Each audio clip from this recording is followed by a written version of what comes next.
अस्सलाम वालेकुम दोस्तों, मैं हूं उमैर अदीज़ और आप देख रहे हैं यू आर अदीज़। आपका फिर से एक बार स्वागत है हमारे इस चैनल यू आर अदीज़ में। और हम यहां पे उठाते हैं जुल्म के ख़िलाफ़ आवाज़।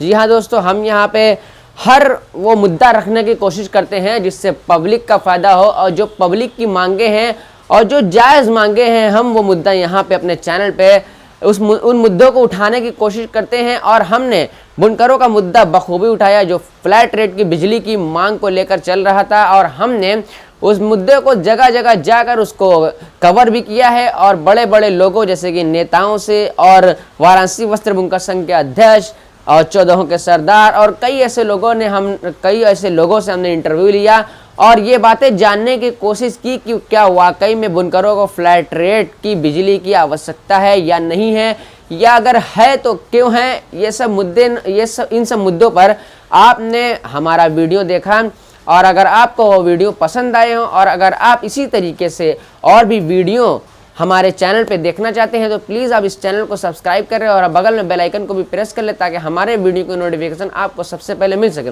तो ये वीडियो मेरा बनाने का मकसद ये है दोस्तों कि जो बुनकरों की फ्लैट रेट की मांग पूरी कर ली गई है रमा रमण जी के द्वारा। रमा रमण जी की अध्यक्षता में जो एक मीटिंग बुलाई गई थी, जो एक बैठक बैठाई गई थी 17 नवंबर 2020 को, और वहाँ पे तमाम बुनकर बिरादराना तंजीमें गई थी और वाराणसी वस्त्र बुनकर संघ के लोग भी गए थे और कई लोग गए थे, कई तंजीमें गई थी। तो वहाँ पे सारी बातें हुई और हमारे अशोक धवन जी भी वहाँ पे मौजूद थे जो इस लड़ाई में सबसे पहले से अपना रोल निभा रहे हैं और वो बहुत ही बेहतर ढंग से इस जायज़ मांग को पूरा कराने की कोशिश कर रहे थे। तो हम तमाम उन लोगों के शुक्रगुजार हैं जिन्होंने ये लड़ाई लड़ी और जिन्होंने इस फ्लैट रेट की बिजली की मांग को पूरा कराने में हमारी मदद की है, यानी बुनकरों की मदद की है, यानी पब्लिक की मदद की है। क्योंकि हमारी कंट्री में जो सरकारें होती हैं वो पब्लिक के द्वारा चुनी गई होती हैं, तो इसलिए हमारी जो कंट्री का नारा है वो to the people, by the people, for the people, यानी पब्लिक से पब्लिक के लिए, पब्लिक के द्वारा, यानी सारा काम पब्लिक के लिए होना चाहिए। तो सरकारें भी जो बनती है वो पब्लिक की मांगों को पूरा करने के लिए बनती हैं। हमने देखा कि हमारी मांगें भी पूरी हुई, लेकिन ये मांगें अभी कैबिनेट से पास नहीं हुई है। हमारी जो फ्लैट रेट की मांग थी बिजली को लेकर, जो फ्लैट रेट पर हम बिजली चाहते हैं, वो रमा रमण जी की अध्यक्षता में बातें तो हो गई हैं, सारी बातें एक्सेप्ट कर ली गई है और फ्लैट रेट पर यह हुआ है कि लास्ट कंक्लूजन यही निकला है कि फ्लैट रेट पर बुनकरों को बिजली प्रोवाइड कराई जाएगी। और इसको लेकर बुनकर बहुत खुश भी हैं और वो एक दूसरे को शायद मालाएं भी पहना रहे हैं और बहुत उत्साह है उनके अंदर। लेकिन उनको अभी ये खुशी ज़रा दबा के रखनी होगी, क्योंकि देखिए कि ऐसी खुशी है कि ये उम्मीद की खुशी है। एक होती है जीत की खुशी और एक होती है जीत की उम्मीद की खुशी। तो अभी जीत की उम्मीद की खुशी हमें नहीं मनानी चाहिए। हम जब ये जंग जीत जाएंगे, जब इस जंग में हमारी जीत हो जाएगी, तब हमें ऐसी खुशी मनानी चाहिए। इसलिए वो बुनकर जो अभी बहुत उत्साहित हैं, जो अभी बहुत खुश हैं, उनको अभी अपनी खुशी दबा के रखनी होगी। इसलिए कि जब ये जीत मुकम्मल हो जाए, जब आखिरी पायदान पर यानी सक्सेस हमारे हाथ में हो, तब हमें खुशी मनानी चाहिए। तो कहीं ऐसा ना, वैसे हमें उम्मीद तो पूरी है, 100% ये उम्मीद है कि सरकार द्वारा हमारी मांगें पूरी होंगी। लेकिन फिर भी हर चीज़ के दो पहलू होते हैं, हर चीज़ के दो पहलू होते हैं, एक निगेटिव एक पॉजिटिव। तो इसलिए पॉजिटिव पहलू की हमें उम्मीद है कि पॉजिटिव रिजल्ट ही आएगा, लेकिन अभी हमें खुशी नहीं मनानी चाहिए दोस्तों। जब हमारे कैबिनेट द्वारा वो प्रस्ताव पास कर लिया जाएगा, वो प्रपोजल पास कर दिया जाएगा, तब हमें खुशी मनानी चाहिए। और बुनकरों में एक बहुत ही कमी पाई जाती है दोस्तों। ये वीडियो आप पूरा देखें तभी आपको समझ में आएगा मेरा जो बताने का जो मकसद है। आपने देखा कि वहाँ पे जो लोग गए कैबिनेट मीटिंग जो बुलाई गई थी 17 नवंबर 2020 को, उसमें लोग गए, कई तंजीमें गई, कई बुनकर वहाँ पे भी गए, कई नेता भी गए। दोस्तों ये पर्सनल मेरा ओपिनियन है, मैं साझा नहीं करना चाहता था आपके साथ, क्योंकि ये पब्लिक डोमेन में जब चला जाएगा तो सारी लोगों को ये बातें पता चल जाएंगी। लेकिन ये वीडियो बनाना बहुत ही ज़रूरी था और बहुत ही ज़रूरी है, क्योंकि आज बुनकरों के अंदर इत्तेहाद नहीं है, आज बुनकरों के अंदर एकता नहीं है, बुनकर हो या बुनकर बिरादराना तंजीम हो या फिर वाराणसी वस्त्र बुनकर संघ हो, कोई भी हो, अगर एक दूसरे पर कीचड़ उछाल रहा है तो दूसरा भी उसके ऊपर वापस कीचड़ उछाल रहा है। ऐसा क्यों है? हमारे अंदर एकता कब आएगी, हमारे अंदर इत्तिहाद कब आएगा, बुनकरों के अंदर इत्तिहाद कब आएगा? हम लोग ऐसे क्यों हैं कि एक दूसरे को नीचा दिखाने की कोशिश करने में लगे हुए हैं? हम लोग ये क्यों नहीं सोचते कि एक दूसरे के साथ डिस्कशन करके एक मामले को आगे बढ़ाया जाए? हम क्यों अपने प्रस्ताव को पास कराने पे लगे हुए हैं या क्यों फिर अपनी ही बातें मनवाने पे लगे हुए हैं? देखिए, बातों में इख्तिलाफ हो सकता है। मैं ये नहीं कहता कि हर लोग का प्रस्ताव एक हो सकता है या हर लोग की बातें एक हो सकती हैं। इख्तिलाफ जायज़ है, हर लोग की सोच अलग अलग है, सारे लोगों का दिमाग अलग अलग है, सारे लोगों की सोचें अलग अलग हो सकती हैं। इख्तिलाफ हो सकता है, लेकिन इख्तिलाफ का जो नतीजा आता है अगर उसको डिस्कशन के साथ ना आगे बढ़ा जाए तो उसका नतीजा बहुत ही बुरा आता है। तो इसलिए इख्तिलाफ जहाँ इख्तिलाफ हो वहीं एकता की ज़रूरत होती है। जहाँ इख्तिलाफ नहीं तो वहाँ एकता की क्या ज़रूरत? इसलिए एकता बहुत ही ज़रूरी है दोस्तों।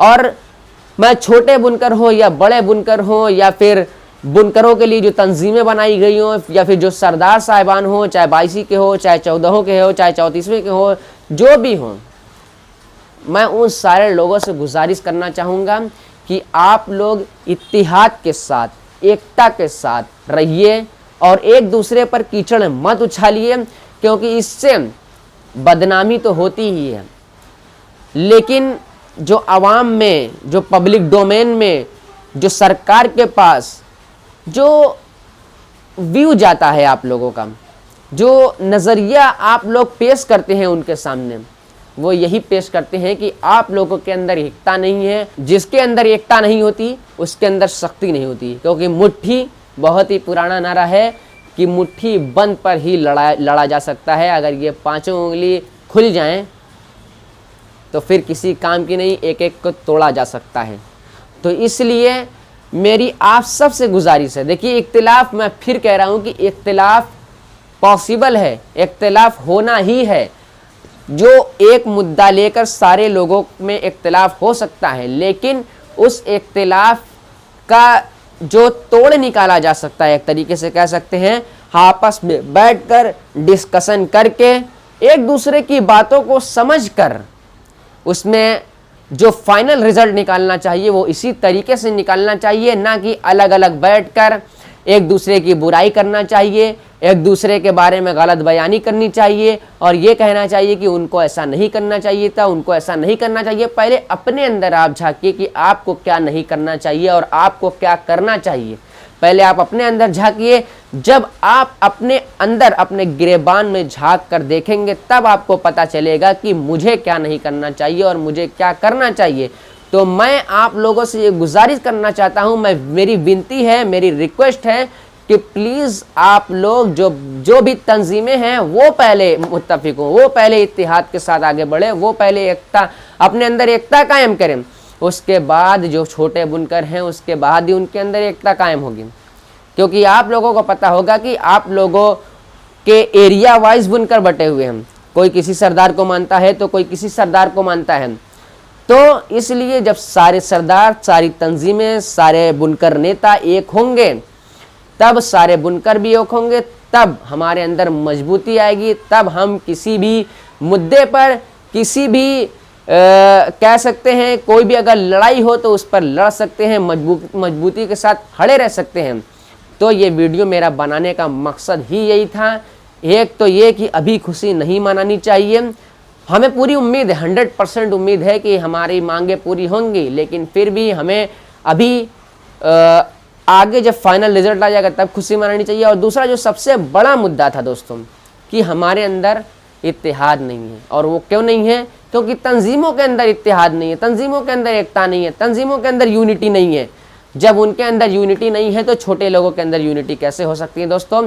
तो इसलिए प्लीज़ अगर आप लोग ये वीडियो देख रहे हो, चाहे वो बुनकर बिरादराना तंजीम 14 हो, चाहे वो बुनकर बिरादराना तंजीम कोई भी हो, चाहे वो 22 हो, चाहे वो 34 में हो, चाहे वो क्या कह सकते हैं उसको, वाराणसी वस्त्र बुनकर संघ हो, या फिर जो लोग भी हों, जो लोग अपने आप को नेता कहते हैं, जो लोग अपने आप को अगुआ कहते हैं, जो लोग अपने आप को सरदार कहते हैं, प्लीज़ एक बार बैठ के जो भी क्लैशेस हैं, जो भी नाइत्तेफाकी है, जो भी इख्तिलाफ है, उसको दूर कीजिए और एकता के साथ खड़े रहिए, क्योंकि आप लोग अभी तक एकता के महत्व को नहीं समझ पाए हैं। एकता के महत्व को जिस दिन समझ जाएंगे उस दिन आप लोग एक हो जाएंगे। तो प्लीज़ ये वीडियो अगर आप देख रहे हैं तो प्लीज़ मेरी इस बात पर ज़रा गौर करिए और इस वीडियो को ऐसे ही जाने मत दीजिए। अगर कोई भी इस वीडियो को देख रहा है तो इस मुद्दे पर ज़रूर एक बार आवाज़ उठनी चाहिए कि हमारे अंदर एकता होनी चाहिए। इख्तिलाफ हो सकता है दोस्तों, फिर मैं कहना चाहूँगा इख्तिलाफ हो सकता है, लेकिन उस इख्तिलाफ को दूर किया जा सकता है डिस्कशन के द्वारा। जब हमारे अंदर इतना भेदभाव रहेगा, जब हमारे अंदर इतनी नाइत्तेफाकी रहेगी कि हम एक दूसरे से बात करना पसंद नहीं करेंगे, तो हम कैसे डिस्कशन करेंगे। तो इसलिए डिस्कशन के साथ फाइनल रिजल्ट निकालने की कोशिश कीजिए। कोई भी मुद्दा हो, मैं बिजली का ही मुद्दा नहीं यहाँ पे ले रहा हूँ, कोई भी मुद्दा हो, चाहे मजदूरी का मुद्दा हो, चाहे बिजली का मुद्दा हो, चाहे आने वाले दौर में कोई भी बुनकरों के लिए मुद्दा उठे, तो उसमें आप लोग एकता का मुजाहरा करें। ये नहीं कि अगर कहीं पे जा रहे हैं तो आपस में ही क्लैश हो जाए, या फिर कोई भी लड़ाई लड़ रहे हैं तो फिर एक सरदार लड़े, दूसरे सरदार उसमें से अपनी जो सहमति थी उसको वापस ले लें। ऐसा नहीं होना चाहिए दोस्तों। तो अगर आप इस वीडियो पर इत्तेफाक रखते हैं और इस वीडियो से खुश हैं, या फिर इस वीडियो से मुत्तफिक है, या फिर ये वीडियो आपको पसंद आए, तो प्लीज़ आप इसे लाइक करें, दोस्तों के साथ शेयर करें और हमारे चैनल UR हदीस को सब्सक्राइब करना ना भूलें। मिलते हैं नेक्स्ट वीडियो में। अल्लाह हाफिज़।